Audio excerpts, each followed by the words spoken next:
Good day, everyone. So today we are going to discuss about it's all about you working with others. But before that, let's have first our learning objectives. So we have here the first. Explain the meaning of integrity and ethics. Number two, describe situational ethics. Number three, discuss what it means to act with integrity and have a personal code of ethics. And describe ethical standard that employee expect from the employers. Okay, so let's have leading an ethical life. So, first, what comes to your mind when we say ethics? So, what is ethics? Can someone give us an idea about what is ethics? Okay, so thank you. Ethics refers to accepted standard of right and wrong. So it is the standard of doing what is right and wrong.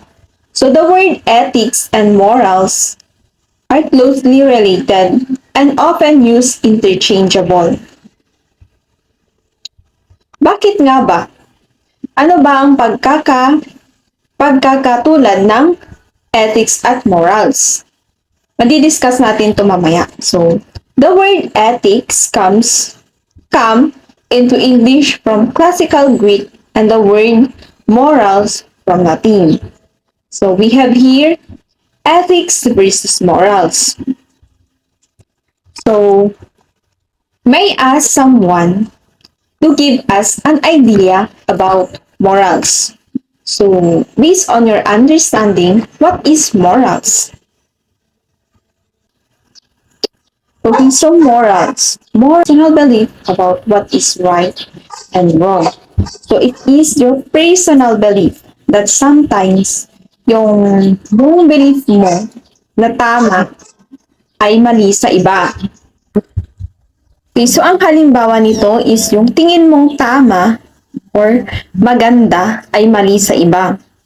Tapos ang tingin mong mali or hindi tama ay tama sa iba. So, your moral compass guides your behavior and is the basis for your personal characters. So, it is your guide for your personal characters. Okay, so let's have an example of moral. So, within a school, Sarah found a wallet in a playground. Tapos yung wallet na yun, nagkakalaman siya ng significant amount of money and several credit cards. Tapos, kalakip nun, meron din yung ID ng students. So, Sarah, naguguluhan siya kung paano niya isusoli ito or isusoli niya ba ito or hindi. So, Sarah think of retaining the wallet para sa ikabubuti ng lahat. Kaya, ang ginawa niya, for a good moral, ginawa niya, kinuha niya yung wallet, tapos pinunta niya dun sa principal's office para masigurado na yung wallet na yon is babalik sa may-ari. Kaya that is an example of morals. Okay, so what about ethics?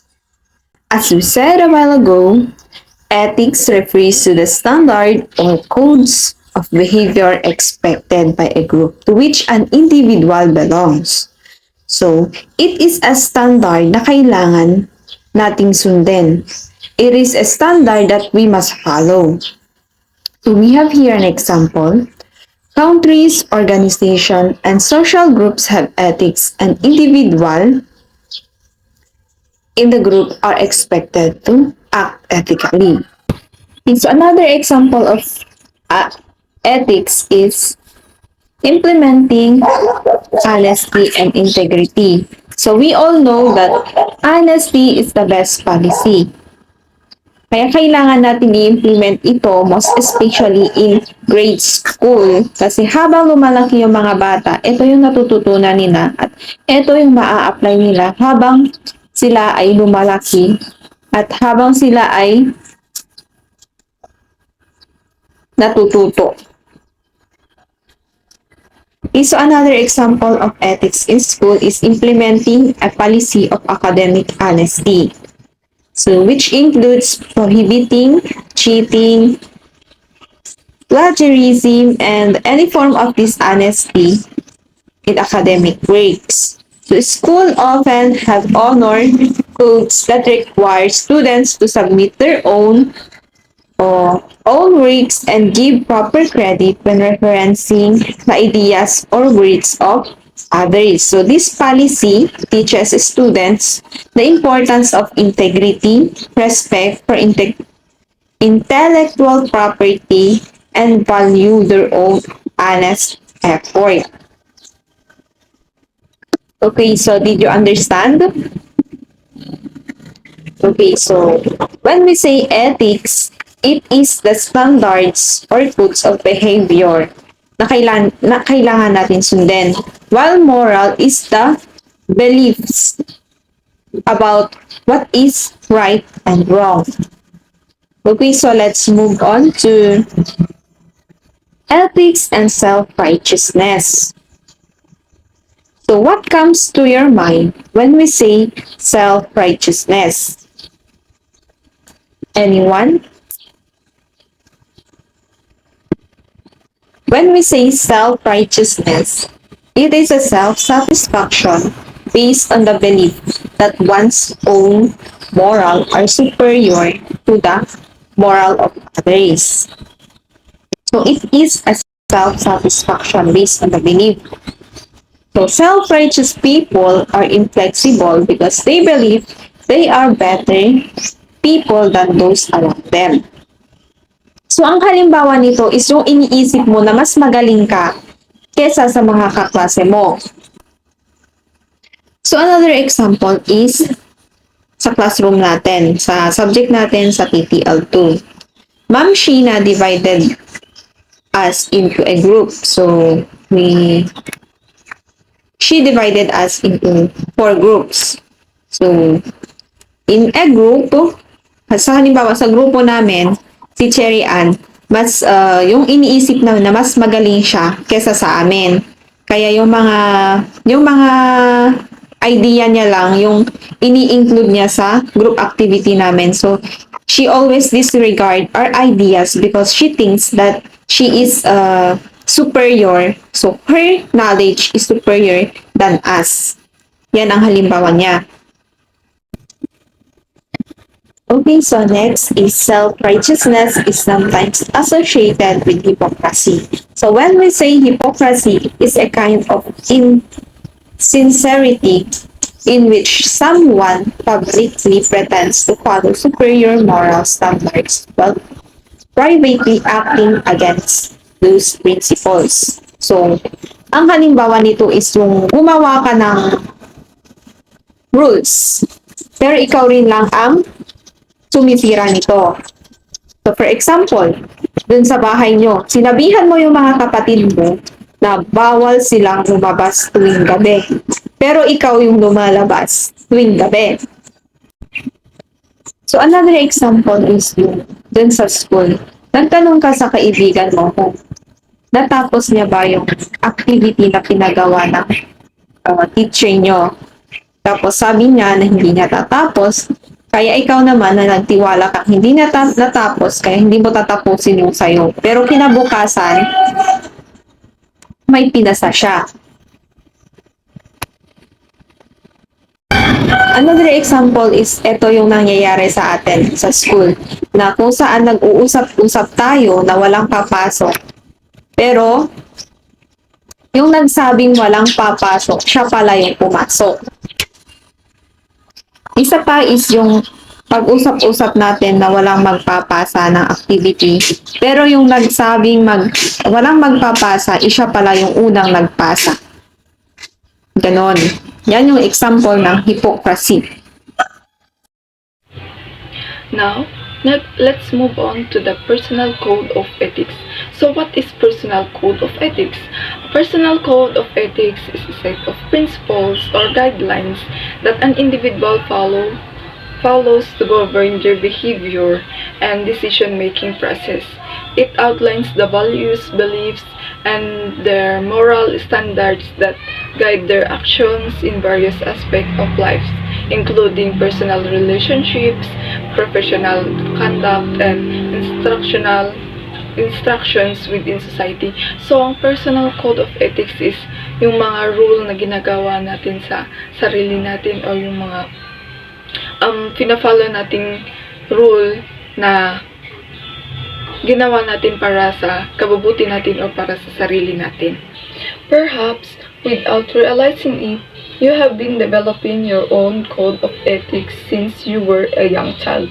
For example, habang umiihi yung mga bata, they are playing with their ihi.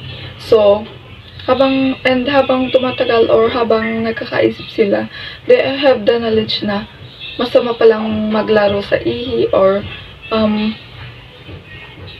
it's dirty to play with their pee. This code of ethics affects your behavior in the workplace and at home. You can learn a lot about the ethics you apply in your daily life by putting your values into words. Let your personal code of ethics be your guide every time you have to make a decision that could possibly do harm to others and to your company or to the environment. So, dapat pinag-iisipan natin yung mga code of ethics na gagawin natin or yung mga kalalabasan ng mga actions natin sa ating kapwa and sa environment. Hindi tayo dapat padalos-dalos sa mga paggawa ng decision and sa pagsabi ng mga words or mga comments natin sa other people. There are many kinds of personal code of ethics, but we have here 5. First is integrity. Integrity defines being honest, being forthright or straightforward, sincere, reliable, dependable. For example, maging honest ka sa kapwa mo kapag nagsabi ka ng comment is totoo din pero yung comment mo is not, kung alam mong nakakasakit is sabihin mo ito into right words or pwede mong pagandahin yung comment mo, being sincere or yung talagang nakikinig ka sa loobin ng iba or sa loobin ng mga kasama mo, reliable or mapagkakatiwalaan, dependable. For example, we have here a situation. If I am faced with the temptation to cheat on an exam or assignment, I will resist that urge and uphold my commitment to academic integrity. Instead, I will dedicate myself to studying and prepare to the best of my abilities, seeking help from teachers or classmates if needed. I understand that cheating undermines the value of my education and erodes trust within academic community. Therefore, I will always choose honesty and integrity even when it is challenging. Second one is being caring. I will care about others in their situation and in their emotions. I will always considerate. I will always fair sa mga kasama mo, sa mga kaibigan mo, sa ibang tao din, pwede ka rin maging fair sa kanila. Dapat pantay-pantay yung trato natin sa kanila. I will always willing to help those in need. Pero not totally naman na ikaw lahat yung gumawa. So, to show care is meron ka din yung konting tulong, for example, sa mga namamalimos. Kung alam mo naman na talaga kailangan nila or yung talagang meron silang disabilities, pwede mo silang tulungan. I will never ridicule or intentionally hurt others. For example, kailangan natin pag-isipan yung mga sasabihin natin sa ibang tao kasi kung minsan kapag padalos-dalos tayo ng mga words or ng mga salita is meron yung mga salita na hindi natin alam na na-hurt pala sila sa loob-loob nila kahit hindi nila sinasabi. So, we have here a situation that show care into others. A student who demonstrate caring might volunteer their time to tutor or mentor their classmates who are struggling with homeworks. They could patiently explain concepts, offer encouragement, and provide support to help their peers succeed academically. Additionally, they might actively listen to their classmates' concerns, offering empathy and understanding, and providing assistance whenever possible. This student goes above and beyond to create a positive, a supportive, and inclusive learning environment where everyone feels valued and supported in their academic journey. So, sabi dito, dapat yung isang student is nagpakita siya ng care sa kanyang kapwa-estudyante sa pamamagitan ng pag-tutor or pagtuturo, patiently tutoring them para mas maintindihan nila yung mga lessons or yung mga at masagot nila yung mga activities nila. So, the third one is being excellence. So, excellence, it involves here the striving for the highest standard of performance and continuously seeking improvement and mastery. Excellence is often characterized by a combination of skills, competence, dedication, and attention to details. I will do the best at everything. I'll do always strive for excellence. I will never accept mediocrity or yung average lang. I will never procrastinate or being late or hindi paggawa ng assignment ng maaga or yung nasa isip mo lang yung matagal pa yung due date ng assignment, so wag ko munang gawin ito. So, we have here a situation that show excellence to a student. A student who strive for excellence consistently goes above and beyond in their academic pursuit. So, sabi dito, yung isang estudyante is hindi lang siya average, kailangan niyang makamit yung outstanding na grade or outstanding knowledge. Kailangan niyang enhance pa yung average lang na knowledge niya. They not only meet the requirements of assignments and project but also seek opportunities to push themselves further and achieve outstanding results. So, dito is hindi lang nila ginagawa yung assignment nila or yung project nila. Hindi magtatapos doon. Kailangan nilang i-enhance pa yung knowledge nila sa pag-search pa ng ibang situation or pag-connect ng mga assignment nila o project nila sa ibang research. Kailangan nilang makagain ng knowledge sa ibang research. Hindi lang sila nag-i-strict sa isang requirements or wala sa isip nila yung tapos ko na to, tama na, hanggang dito na lang. Hindi, kailangan pa nilang para makamit nila yung outstanding, kailangan pa nilang mag-study hard. For instance, they may conduct additional research o sabi ko nga kanina, mag-additional research sila para makagain sila ng more knowledge. They may conduct additional research beyond what is required, participate in extracurricular activities related to their field of study, or seek out challenging projects that allow them to showcase their skills and knowledge. O sabi din dito, pwede silang mag-accept ng ibang project or yung mga medyo mahihirap na project para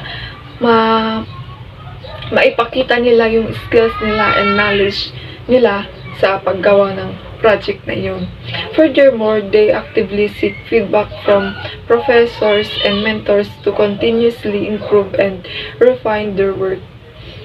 These students' commit to excellence is evident in their dedication to mastering their craft and continually rising the bar for themselves. So, sabi din dito na kailangan nilang i-accept yung mga comment or gawin nila yung mga comment ng kanilang mentors para mas ma-improve nila or para mas magkaroon sila ng more knowledge sa kanilang gawa or sa kanilang mga homework. The fourth one is the attitude. I will maintain a positive attitude. I will always respectful. I will always loyal. I will always humble. I will never arrogant. So, sa attitude, para maipakita natin ang good attitude natin, kailangan natin magpakita ng respeto sa iba. I will never arrogant. Or, hindi tayo pwedeng magpakita ng pagiging arrogante or pagiging mataas or mayabang. Kailangan natin maging good attitude, respeto dito yung dapat ipinapakita natin sa ating kapwa. So, meron ako ditong isang example. So, it says here, a student with a positive attitude approaches their studies with enthusiasm, determination, and willingness to learn. They actively engage in classroom discussion, ask questions when they need clarifications, and participate in good activities with enthusiasm. O sabi dito na, yung isang estudyante na merong positive attitude, meron silang willingness na makinig sa isang teacher. Meron din sila yung kapag hindi nila naintindihan yung isang bagay, pwede silang mag-ask question. Hindi sila nahihiya kasi gusto nila ma-clarify yung isang bagay na gusto nilang malinawan at gusto nilang magkaroon ng knowledge. At nagpa-participate din sila sa mga group activities. Hindi sila namimili ng mga kasama nila kaya medyo nahihirapan sila sa isang activities. Even when faced with challenges or setback, they maintain a growth mindset, viewing obstacles as opportunities for learning and grow rather than insurmountable barriers. Or sabi dito, kapag nakaka-encounter sila ng isang challenges, they view it as a opportunities para makagain sila ng knowledge or maka-learn sila, magkaroon sila ng motivation para ituloy-tuloy nila yung mga paggawa nila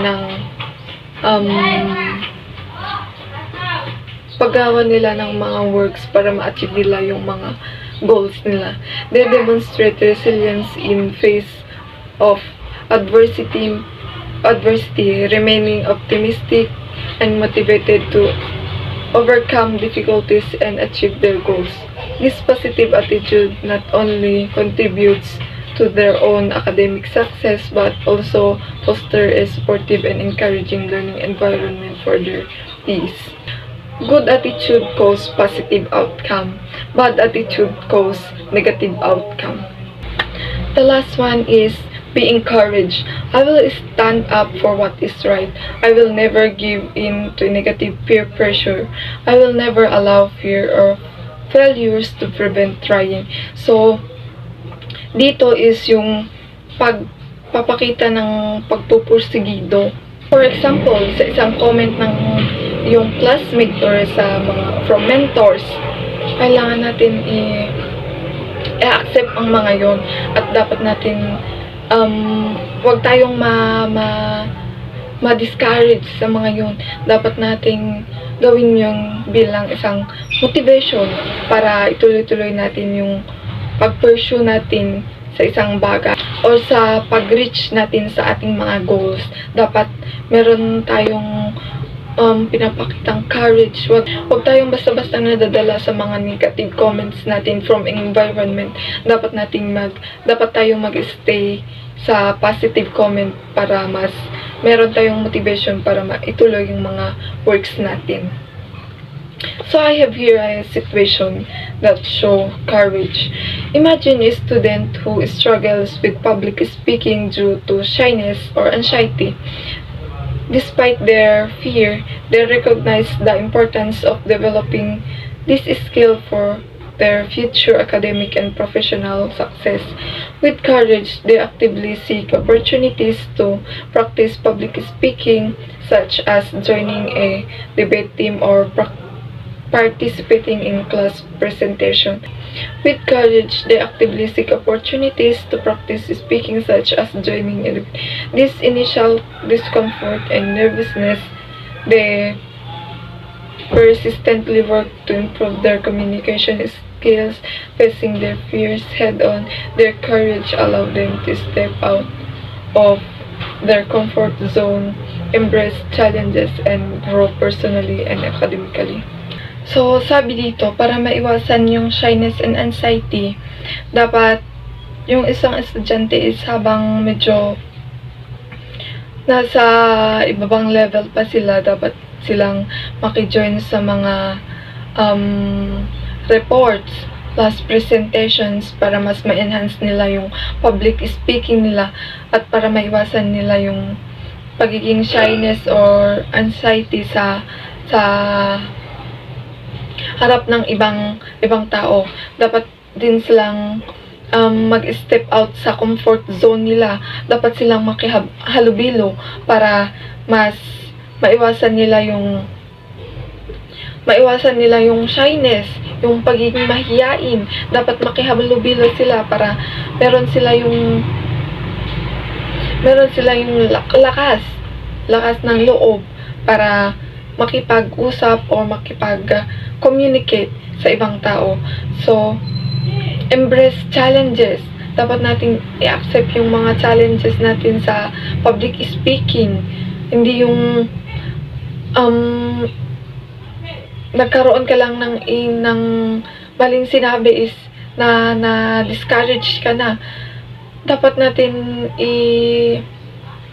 i-pursue pa rin yun na kahit meron mali-mali is pwede natin aralin yun. Pwedeng maaral yun at pwedeng maging perfect yung pagsasalita natin sa public and grow personally and academically.